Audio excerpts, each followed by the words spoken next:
위성관측을 전달했습니다. 트럼프에 따르면 이번 6월 미국 행정관광부 장관을 선거를 통해 트럼프 대통령의 조치는 자유롭고 공정한 무역에 의존하는 소비자와 기업에 피해만 주는 경제적 자해행위라며 이같이 밝혔습니다. 또 트럼프 행정부가 관세를 철폐하고 양국 자유무역 협정에 따른 무관세로 복귀할 것을 촉구한다고 덧붙였습니다. 트럼프 미국 대통령이 해외에서 생산된 아이폰에 25% 관세를 부과하겠다고 밝히면서 애플이 고민에 빠졌습니다. 앞으로 아이폰은 미국에서 만들어질 수 있을까요? 권영희 기자가 보도합니다. 애플은 2027년까지 미국에서 판매되는 아이폰을 중국이 아닌 인도에서 생산하기로 했습니다. 내년부터 중국에 있는 아이폰 생산 기지를 인도로 옮겨 연간 6천만 대를 인도에서 조달할 계획입니다. 그러나 트럼프가 미국에서 아이폰을 만들지 않으면 관세 25%를 부과하겠다고 밝히면서 이런 계획은 시작부터 꼬였습니다. But we're talking about the iPhone now, and the iPhone, if they're going to sell it in America, I want it to be built in the United States. 뱅크 오브 아메리카는 아이폰을 미국에서 만들면 생산 비용이 최대 90%까지 오를 것이라고 분석했습니다. 인건비와 부품 수입 물류 비용이 크게 증가하기 때문입니다. 아이폰을 미국에서 조립하는 것이 가능하려면 해외 생산 부품과 하위 조립품에 대한 관세 면제가 필요한데 실현될 가능성이 낮다고 봅니다. Right now, it would be considerably more expensive to make an iPhone in the U.S. With today's technology, today's facilities, and today's U.S. Skill level in the labor force, it would be considerably more expensive to build in the United States.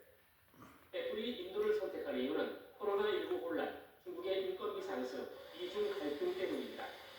여기다 인도는 미국과의 무역 갈등을 해소하기 위해 적극적인 협상을 벌이고 있습니다. 미국과 인도의 협상이 어떻게 결론날지 모르지만 상황에 따라 25% 관세를 무는 게 미국에서 생산하는 것보다 이익일 수 있습니다. 변덕스러운 트럼프가 또 어떻게 마음을 바꿀지도 알 수 없습니다. It is part of Trump's modus operandi to single out countries or, in some cases, companies for specific treatment, but then potentially roll back. 어디서 아이폰을 생산할지를 놓고 애플의 고민이 깊어지고 있습니다. YTN 권영입니다. 일본이 한반도와 남동 중국해를 하나로 묶어내가는 원시어터 구상 추진에 이어 싱가포르에서 열리고 있는 샹그릴라 대화에선 새로운 구상을 내놨습니다. 영내 위상과 연결을 강화하겠다는 의도를 계속해서 내비치는 건데요. 박희재 기자가 보도합니다. 인도양과 태평양이 그려진 세계의 지도입니다. 2017년 일본 아베 신조 총리는 중국과 러시아 견제를 목표로 두 대양을 합쳐 대응하는 구상을 당시 미 트럼프 1기 행정부에 제안했습니다. 이른바 인도-태평양 구상으로 지금은 우리도 당연하게 쓰고 있는 전략 명칭입니다. The maintenance and enhancement of the maritime order that is free and open is critically important for the peace and prosperity of this region, and we concur to strengthen our cooperation toward realizing free and open Indo-Pacific. 미국은 기존 태평양 사령부를 인도-태평양 사령부로 개명까지 하며 적극 포옹했고, 이후 일본은 평화법을 개정하고 재무장을 추진하고 있다는 지적이 잇따랐습니다. 8년이 지나 다시 집권하게 된 미 트럼프 2기 행정부와 일본 정부. 일본은 이번엔 더 촘촘해진 대중국 구상을 내놨습니다. 남중국해와 동중국해, 그리고 한반도 전구를 하나로 합친 이른바 원시어터, 즉 하나의 전장이란 전략입니다. 3월 미일 국방장관 회담에서 일본이 제안하기도 했던 이 구상은 아시아 각국 국방수장이 모인 샹그릴라 대화에서는 한국을 비롯한 주변국을 의식해 공개적인 언급은 피한 거로 보입니다.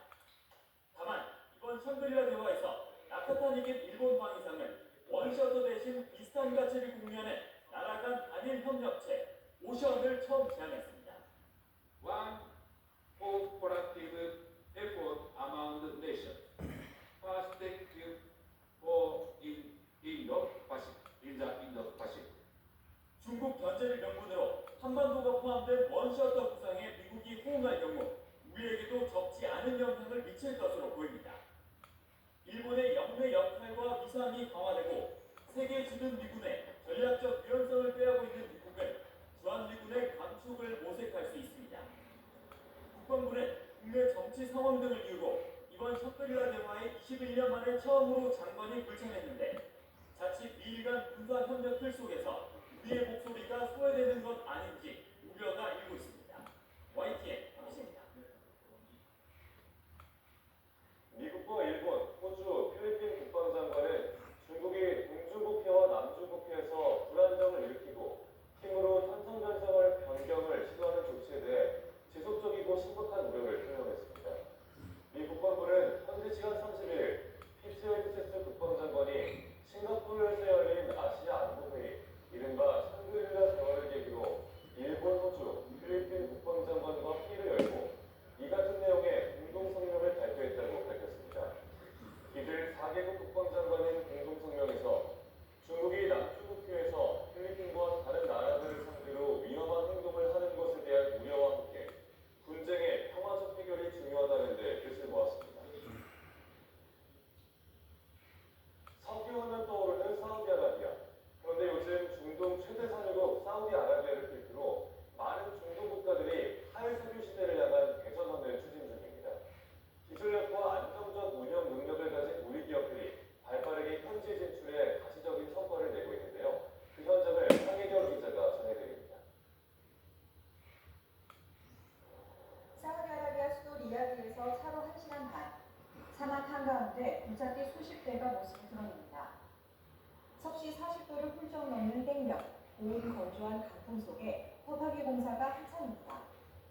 2030년까지 모든 석유 발전소를 폐쇄하고 가스복합 발전소와 태양광 풍력을 재생에너지로 전환한다는 사우디 정부의 비전 2030에 따라 사우디 최대 에너지 기업 아쿠아 파워가 우리 한국전력군과 함께 짓고 있는 가스복합 발전소입니다. 인근 나이리아에 짓고 있는 발전소까지 포함해 총 규모 41억 2천만 달러, 우리 돈으로 5조 6천억 원입니다.